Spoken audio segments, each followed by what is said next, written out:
अस्सलामुअलैकुम students, I am your teacher Adnan Saeed, 9th class. आज हम लोग नेक्स्ट लेक्चर में देखेंगे कि कैंडिडेट सॉल्यूशन क्या होता है। हम लोग प्रॉब्लम सॉल्विंग के स्टेप्स देख रहे थे। 4th स्टेप हमारे पास है कैंडिडेट सॉल्यूशन का। कैंडिडेट का मतलब होता है भाई समथिंग्स अनप्लान्ड, कोई चीज़ ऐसी जिसका हमने कोई प्लान नहीं किया था, उसको हम लोग कहते हैं कैंडिडेट सॉल्यूशन।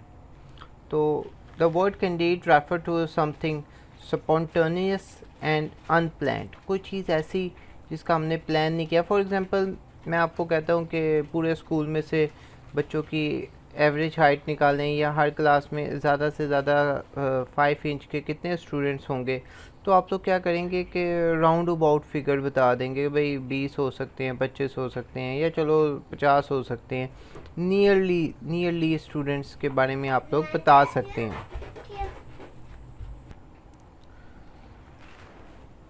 तो यहाँ पे हमारे पास 2 एग्जांपल्स दी हुई थी। आपको लास्ट लेक्चर में मैंने कहा था कि इस पेज को आपने अच्छे तरीके से पढ़ना है, और फिर इसकी डेफिनेशन का दूसरा पार्ट यहाँ पे दिया हुआ है कि students, it is not necessary that the candidate solution is the actual solution. भाई आप लोग राउंड फिगर बताएंगे तो लाजमी बात है वो राउंड फिगर जो है अनप्लान्ड, जो आपने एस्टिमेटेड जो फिगर बताई होगी वो एग्जैक्ट आंसर तो नहीं होगा। आपकी प्रॉब्लम का ज़रूरी नहीं है कि एग्जैक्ट भी हो सकता है और नहीं भी हो सकता, तो आप नियर बाई कह सकते हैं कि भाई इसका इस टाइप का सलूशन निकलेगा। फिर हमारे पास आ जाता है नेक्स्ट स्टेप। लास्ट स्टेप है हमारे पास कि सिलेक्टिंग द बेस्ट सलूशन। जब भी हम लोग प्रॉब्लम सॉल्विंग के लिए सॉल्यूशंस निकालते हैं तो हमारे पास कई सॉल्यूशंस निकल आते हैं, और उनमें से कोई एक सॉल्यूशन को हमने सेलेक्ट करना होता है। Sometimes we find more than one solutions of a problem and select the best one amongst them, और उनमें से कोई जो एक बेस्ट सॉल्यूशन होगी हमने उसको सिलेक्ट करना होता है। तो स्टूडेंट्स, यहाँ पे हमारे पास इस डेफिनेशन का सेकंड पार्ट ये है, there can be a other solution as well. Now we can identify a solution that has less number of steps or seems to be more effective based on some criteria.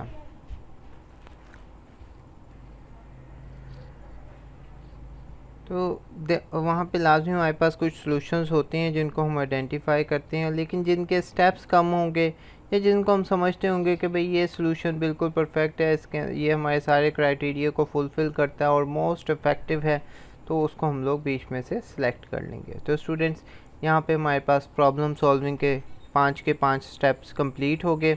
मैं एक दफ़ा आपको इन 5 steps के बारे में बताता जाता हूँ कि सबसे पहले हमने देखा कि प्रॉब्लम क्या होती है, what is a problem, defining a problem, ये इसका पहला स्टेप था।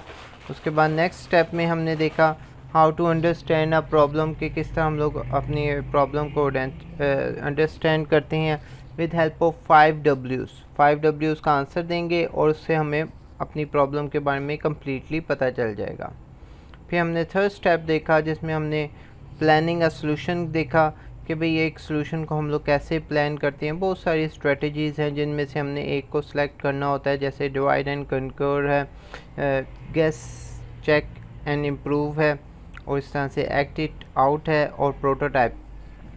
स्टूडेंट्स, इस चैप्टर के अंदर प्रोटोटाइप के ऊपर ख़ास अहमियत दी गई है। इसके ऊपर हम लोग आगे नेक्स्ट लेक्चर्स के अंदर फ़्लो चार्ट और एल्गोरिदम भी देखेंगे कि उसको कैसे बनाते हैं। और फिर हमने 4th स्टेप में देखा कैंडिडेट सॉल्यूशन किसको कहते हैं, जिसमें हम लोग अनप्लान्ड एस्टिमेटेड सॉल्यूशन बता देते हैं और फिर कहते हैं कि मे बी ऐसी ही सॉल्यूशन निकले। और फिर हमारे पास होता है सेलेक्ट द बेस्ट सॉल्यूशन, कि हम लोगों ने जितने भी सॉल्यूशंस फाइंड किए होते हैं उनमें से उस एक प्रॉब्लम सॉल्यूशन को हम लोग पिकअप करते हैं जो कि हमारे लिए स्टेप्स में कम हो और मोर इफेक्टिव हो, कंप्लीट क्राइटेरिया को कंप्लीट करती हो। स्टूडेंट, इसके अंदर कुछ एग्जांपल हैं, उसको आपने खुद एक दफ़ा पढ़ लेना है, और जो डेफिनेशन मैंने मार्क करवाई हुई है उनको अच्छे तरीके से याद करना है।